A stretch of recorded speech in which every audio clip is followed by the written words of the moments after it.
Buenas, ¿cómo están? Espero que bien. Ahora vamos a ver la parte de fisiología del aparato respiratorio.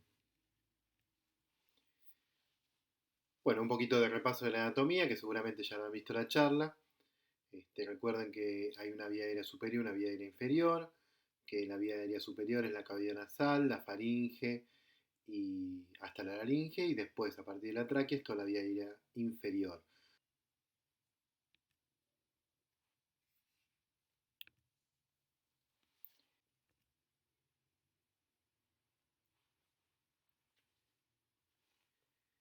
Cada uno de estos sectores se diferencia en que, bueno, la vía aérea superior tiene la función de conducción, en la cual la conducción es del aire para llegar hasta la parte inferior, que es la zona de intercambio de gases, donde se realiza la hematosis y la oxigenación de la sangre. Para ello tenemos los alvéolos y todo el sistema de capilares que llevan por un lado la sangre carbo-oxigenada para posteriormente recuperar sangre luego del intercambio gaseoso oxigenada.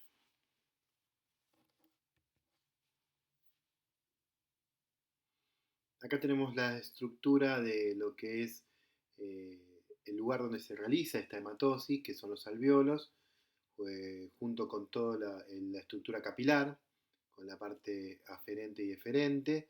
También vemos parte de lo que sería la inervación y los bronquiolos llegando a los bronquiolos terminales, y también están dibujados ahí la estructura muscular. Bueno, la zona de conducción, la parte alta, la vía aérea superior, junto con la tráquea y los bronquios mayores, y la zona de respiración, propiamente dicha, en lo que es los alvéolos.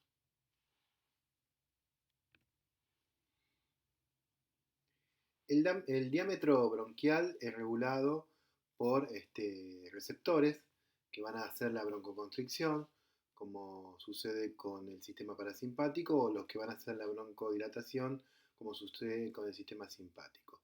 También hay un control humoral que modifica el diámetro bronquial y con esto la mayor o menor entrada y salida de aire. Está lo que se llama la hiperreacción bronquial, que sucede en el paciente asmático, que esto es por la estimulación de determinadas sustancias que producen la activación de estos sistemas.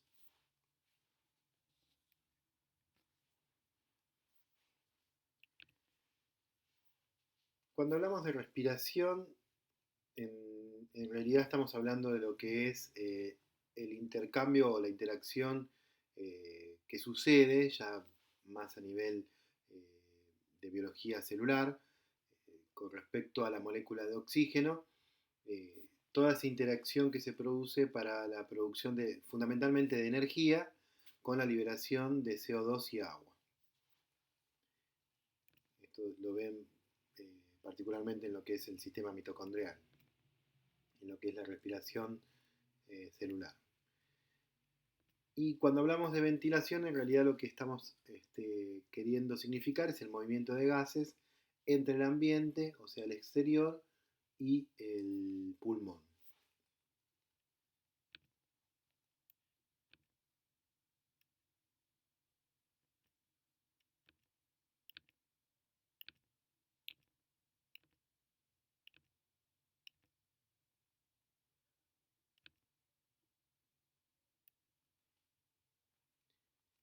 Para lograr la inspiración tiene que haber un movimiento muscular este, como condición sine qua non, que es la contracción del diafragma. El diafragma, ¿se acuerdan que tenía esa forma de paracaídas? Cuando se contrae se aplana. Y esto produce cambios en los diámetros de la cavidad torácica. Con lo cual produce la expansión pulmonar y la entrada, o sea, movimiento, la ventilación con la entrada de aire desde el exterior hacia los pulmones, con el fin de llegar, por supuesto, al sector alveolar para hacer la hematosis y el intercambio gaseoso. La expiración es el movimiento contrario, que en realidad es la relajación del diafragma, con lo cual disminuyen los diámetros torácicos y se produce la expulsión del aire, conocido como expiración.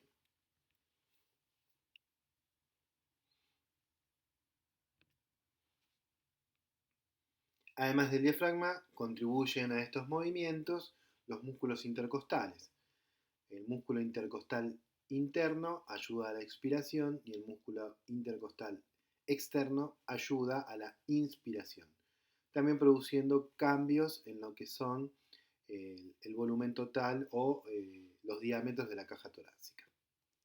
Fíjense que cuando se produce la contracción de los intercostales externos, aumentan los diámetros tanto vertical como los diámetros antero-posterior. Y esto es lo que genera la presión negativa dentro del tórax aumente para una mayor distensión pulmonar, favoreciendo la entrada de los gases. Ese es el movimiento de inspiración. Estos son los músculos que intervienen en los movimientos inspiratorios y expiratorios. Si bien la expiración dijimos que es un movimiento pasivo, los intercostales internos y los músculos abdominales ayudarían a una expiración más forzada. Y con respecto a lo que es el movimiento inspiratorio, tenemos el diafragma, fundamental y principal músculo, pero también pueden ayudar los intercostales externos y los músculos esternocleidomastoideo y escalenos. Dijimos que cuando hablamos de ventilación era el movimiento de aire que ingresa desde el exterior, más precisamente teníamos que hablar de ventilación pulmonar. ¿Y de qué depende esto? Bueno, del volumen de aire que entra en cada inspiración y de la frecuencia respiratoria. Son variables que se pueden modificar y que van a modificar la cantidad de aire que pueda entrar o salir. Hay una serie de siglas que sería bueno que conozcan, que identifican diferentes volúmenes, como el volumen corriente, que es la cantidad de aire que se inspira, eh, o sea, lo que entra habitualmente en cada movimiento inspiratorio, que es más o menos aproximadamente 500 mililitros. Esto se calcula con el peso del paciente, pero aproximadamente son 500 mililitros que una persona normal moviliza con cada movimiento inspiratorio. El volumen de reserva inspiratoria es el volumen adicional que uno podría ingresar dentro de los pulmones en forma forzada, aproximadamente unos 3.000 mililitros. Y el volumen de reserva expiratoria es el volumen adicional, la cantidad de aire que uno puede expirar, sacar del pulmón mediante una expiración forzada, en este caso ayudada, por ejemplo, con los músculos abdominales. Siempre hay una cantidad de volumen de aire que queda permanentemente dentro de los pulmones y a eso lo conocemos como volumen residual, que en una persona de aproximadamente 70 kilos es de 1200 mililitros.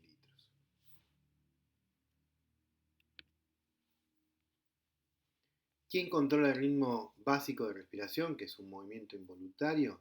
El centro respiratorio. Hay dos sistemas nerviosos que controlan la respiración. Sabemos que lo podemos hacer en forma voluntaria.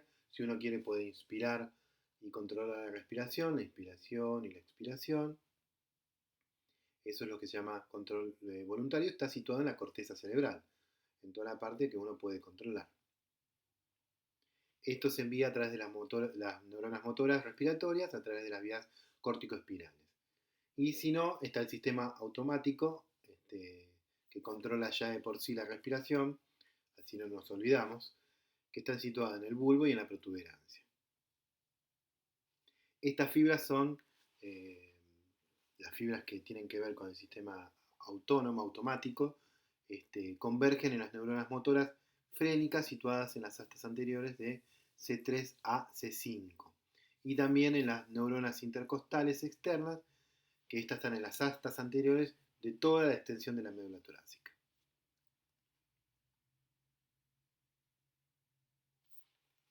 Hay otro tipo de control que tenemos, que es el control químico, donde variables dentro de estos agentes pueden producir cambios en lo que es la respiración y en la cantidad, el volumen que uno respira, así como también en la frecuencia respiratoria. Estos son el pH, la PCO2, la presión parcial de dióxido de carbono, y la PO2, la presión parcial de oxígeno. Por ejemplo, si se sensa un aumento de la PCO2, el estímulo este hace que aumentemos la frecuencia respiratoria. Al igual si se sensa una baja de la PO2.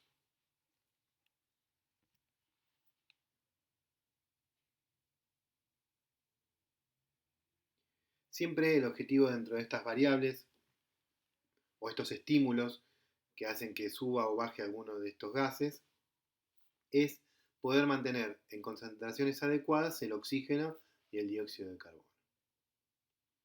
Como les contaba recién, el exceso de CO2 estimula directamente al centro respiratorio y aumenta la frecuencia inspiratoria. Y el oxígeno, si bien no tiene un efecto directo sobre el centro respiratorio, actúa casi exclusivamente sobre quimiorreceptores periféricos que están situados en los cuerpos carotídeos y aórticos, y estos a su vez son los que van a enviar la señal al centro respiratorio. A través de los quimiorreceptores. Los quimiorreceptores, que son estos centros de sensado de oxígeno, están a nivel aórtico y carotídeo, y después tenemos quimiorreceptores centrales en el bulbo. Los mecanorreceptores de las vías aéreas lo que sensan son distensiones o alteraciones mecánicas ante presiones y si bien están más emparentados con el sistema del sentido del tacto, acá funcionan también para dar información con respecto a cambios estructurales dentro de lo que es la vía aérea.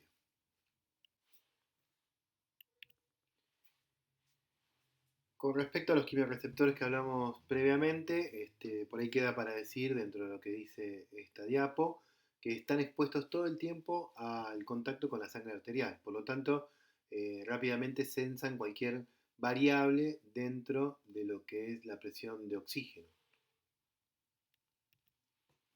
Bueno, acá hay un esquemita con los quimiorreceptores aórticos y carotídeos y con el correspondiente par craneal que los sensa.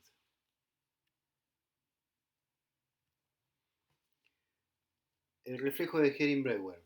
Bueno, esto tiene que ver con mecanorreceptores, que tienen que ver con la distensión de algunos músculos de los bronquios y bronquiolos, que eran los que les contaba recién, y que van a transmitir a través del nervio vago a los núcleos dorsales respiratorios, sobre todo cuando hay una distensión en exceso, ¿no? Eh, para evitar cualquier tipo de trauma, eh, esto rápidamente se cesa y se detiene la distensión por alguno de los mecanismos antagonistas.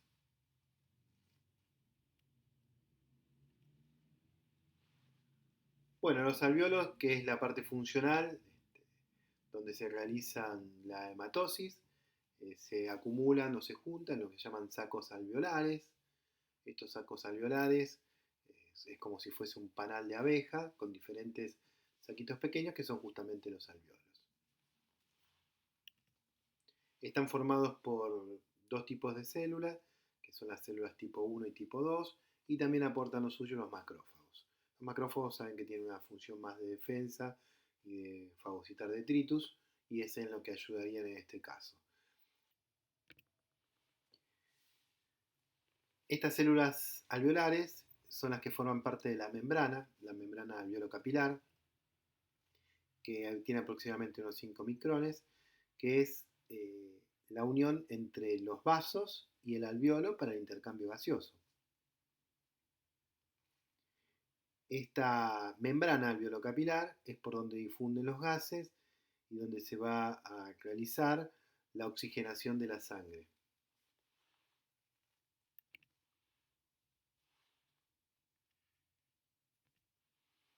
Acá un poquito más detallado esta membrana, fíjense que tiene lo que es el epitelio alveolar, tiene después la membrana basal, por supuesto, de todo epitelio, el tejido conectivo, que es el intersticio, sobre todo formado por fibras de colágeno, Y después está la membrana formada, o la porción dentro de la membrana formada por el endotelio capilar.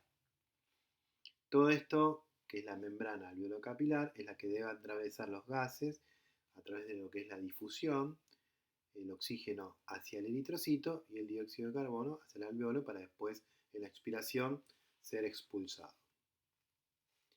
Hay una capa de líquido que se llama líquido surfactante, que está producida por las células tipo 2. El líquido surfactante lo que hace es disminuir la tensión superficial del alveolo e impide que el alveolo se colapse.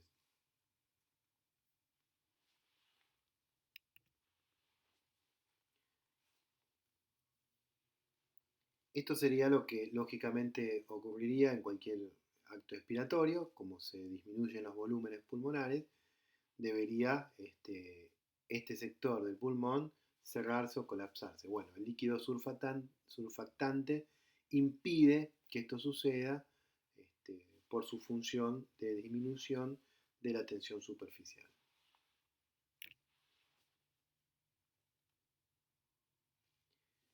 Bueno, el oxígeno cuando llega a través del aire inspirado pasa esta membrana alveolo-capilar, llega hasta el eritrocito y se conecta con la hemoglobina. La hemoglobina tiene el grupo hemo, que está formado por hierro, con la posibilidad de transportar 4 grupos o 4 moléculas de oxígeno. Y bueno, una vez que el eritrocito recoge las 4 moléculas de oxígeno, sigue vía el resto del organismo a través del circuito mayor para la oxigenación del resto de los órganos. El dióxido de carbono hace el mecanismo inverso, ¿no?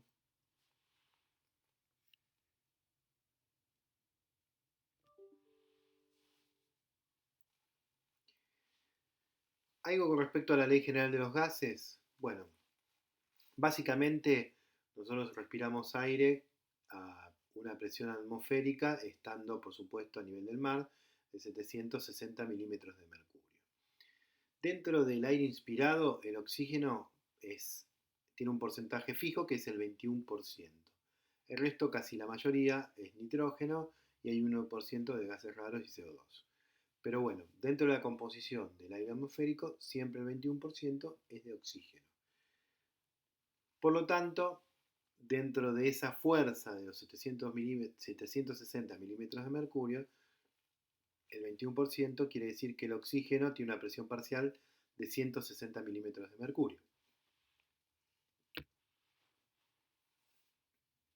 Cuando uno inspira el aire atmosférico, esto, bueno, vieron que tiene todo un proceso, pasa a través de la nariz, de toda la vía aérea superior, es calentado, es humidificado a través del vapor de agua, que también tiene su presión parcial, el vapor de agua, que es de 47 milímetros de mercurio.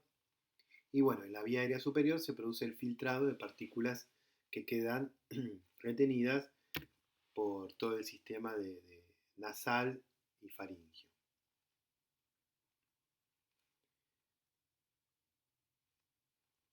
Una vez que ingresa el aire, si nosotros le restamos esta presión que ejerce el vapor de agua, que habíamos dicho que era de 47 milímetros de mercurio aproximadamente, si se lo restamos a los 760 milímetros de mercurio que tiene la presión atmosférica, nos queda 713. Si hacemos el 21% de 713, nos queda que el oxígeno ingresa a 150 milímetros de mercurio. Esa presión parcial de oxígeno a nivel del mar, cuando llega al alveolo, se va perdiendo presión parcial y se calcula unos 100 milímetros de mercurio con el oxígeno ya dentro del alveolo, hablando exclusivamente del oxígeno. ¿Y cómo pasa de 150 a 100? Bueno, porque recuerden que en el alveolo también está el CO2 que está siendo expirado, que aproximadamente ocupa unos 40 milímetros de mercurio dentro de la composición de esa presión. Más algo que se pierde por los capilares pulmonares, queda aproximadamente en 100. Acá con este esquemita por ahí se entiende un poquito mejor. Se inspira el aire ambiente con una presión parcial de 149-150 milímetros de mercurio. Recuerden que ya está, sacamos el resto de los gases, que es el nitrógeno, y sacamos la presión del vapor de agua. Llega al alveolo, 100 milímetros de mercurio más los 40 de la PCO2, ahí tenemos el total dentro del alveolo.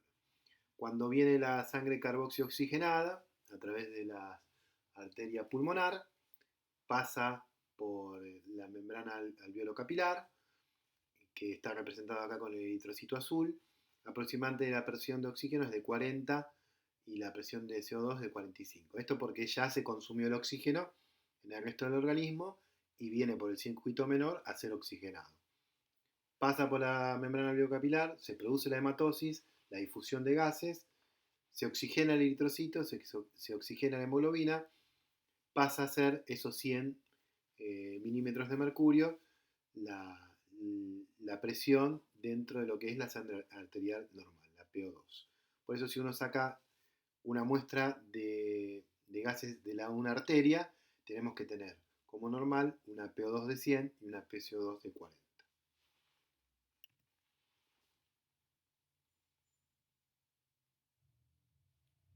Bueno, el intercambio gaseoso esto se produce por difusión de los gases, que ya habíamos visto, como el oxígeno entra y el dióxido pasa, esto por gradientes de concentración. Eh, el transporte de los gases que se produce a través de la hemoglobina. También hay una parte de oxígeno que circula libre en la sangre, que no se adhiere a la hemoglobina, pero es significante, es un 1%. Y bueno, y el intercambio de gases entre los glóbulos rojos y el resto de las células.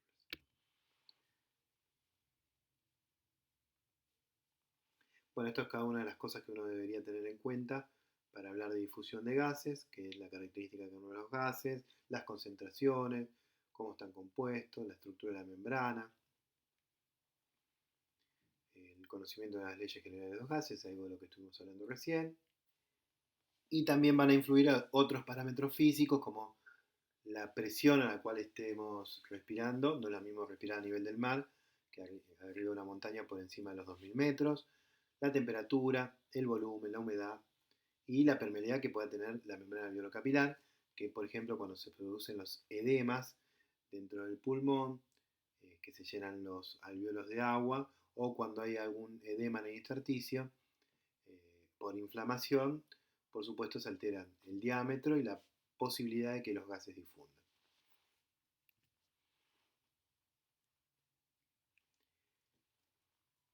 Esto, bueno, la ley de difusión de Fick toma en cuenta cada una de estas cuestiones que recién estábamos hablando como determinantes de que haya un buen intercambio gaseoso. Eh, Dice que la velocidad de difusión de un gas, o sea, eh, la velocidad con la que un gas pasa de un lado de la membrana a la otra, es proporcional a la superficie de la membrana, a la diferencia de presión, es inversamente proporcional al espesor, también es proporcional a la solubilidad del gas, mientras más soluble, más va a difundir a través de las membranas, y por supuesto al peso molecular. Mientras más peso molecular tiene, más difícil va a ser su difusión.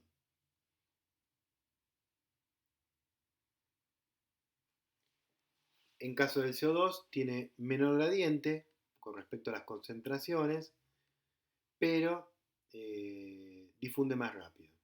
¿Por qué menor gradiente? Bueno, recuerden que en la sangre carboxioxigenada tenemos una PO2, una PCO2 de 42 y dentro del alveolo una PCO2 de 40, o sea, es poco el gradiente. En cambio el oxígeno viene con una presión de 100 dentro del alveolo y una PO2 de 40 dentro del eritrocito, entonces es más, la velocidad la adquiere a raíz de esta diferencia de gradiente que hay de un lado y del otro.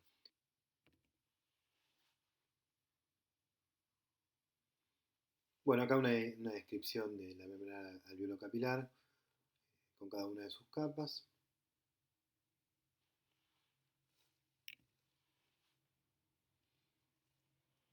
Y este cuadrito un poco simplifica lo que veníamos hablando de las presiones que tienen los gases eh, en los diferentes lugares por donde van transitando.